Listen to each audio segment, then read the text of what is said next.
Assalaamu calaykum.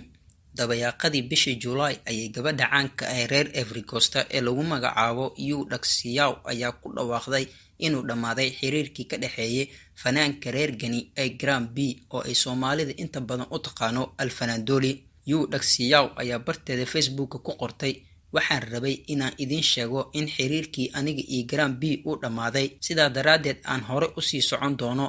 hase yeeshee qoraal uu dhowaan soo dhigay fanaankani bartiisa Facebook ayuu ku sheegay inuu xiriirkooda dib u soo noqday oo ay heshiiyeen.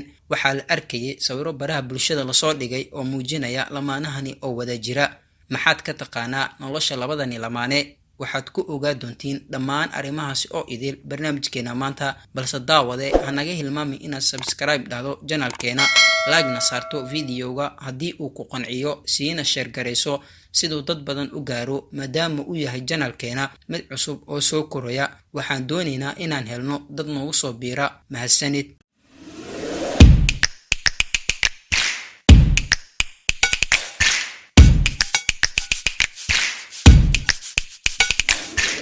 taas iyo in ka badan waxaad ka helaysaa channelkeena Axmariij Official. rukumo oo subscribe saaro. Yu Daxiyao waxay caan ku tahay xayeysiinta dharka, iyada oo weliba ka duwan dadka kale ee dharka xayeysiiya, sababtoo ah waa qof aad u buuran. marka ay ku jirto ganacsigeeda inta badan wax muusig ah kuma soo lifaaqdo ganacsigeeda. gabadhani waxay caan ka tahay baraha bulshada, gaar ahaan barteeda Instagram-ka.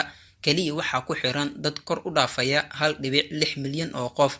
dhankan kale, Gram B waa fanaan caan ah oo u dhashay dalka Gani. muuqaal ahaan wuxuu aad u egyahay qof da'yar, balse da' ahaan waa nin weyn. dadka ayaa aad u jecel, waxayna ugu yeeraan fanaankii bilyaneerka ahaa, inkastoo aysan caddayn inta lacag uu haysto. sidee ayuu ku bilowday xiriirkooda labadani lamaane? gabadha caanka ah ee reer Ivory Coast ee Yu Daxiyao ayaa markii ugu horeysay bishii Oktoobar sanadkii 2019 shaacisay xiriirka ka dhexeeya iyada iyo Gram B oo loo garan og yahay Alfanaandoli. waxyar uun kadib markii ay shaacisay xiriirkooda ayaa barteeda Instagram-ka waxaa kusoo xirmay dad 1 milyan kor u dhaafaya. kadibna waxay sheegtay in iyada iyo fanaanka reer Gani ay si wadajir ah u qabanayaan bandhig faneed.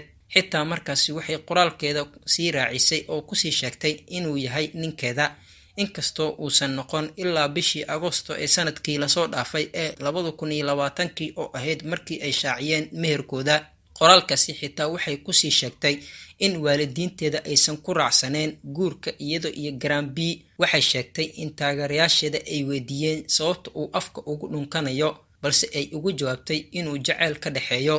waxay qoraal kale oo barteeda Instagram-ka soo dhigtay ku sheegtay in xiriirkooda ay ku faraxsan tahay, aysan wax dhib ahna ku qabin qaab muuqaalkiisa ama farqiga u dhexeeya labadooda marka laga hadlayo jir ahaantooda, maadaama ay ka xajim weyn tahay marka loo fiiriyo isaga muuqaal ahaantiisa, balse uu nasiibku isku keenay sida ay iyada tiri.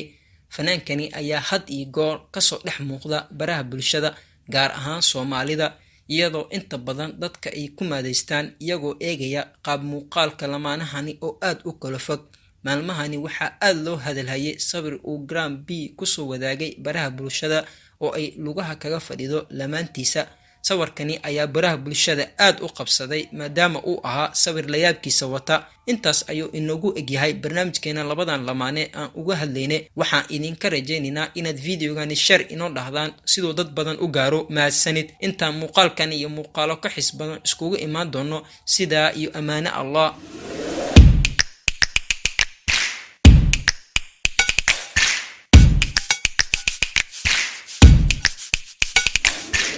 taas iyo in ka badan waxaad ka helaysaa channelkeena Axmariij Official. rukumo oo subscribe saaro.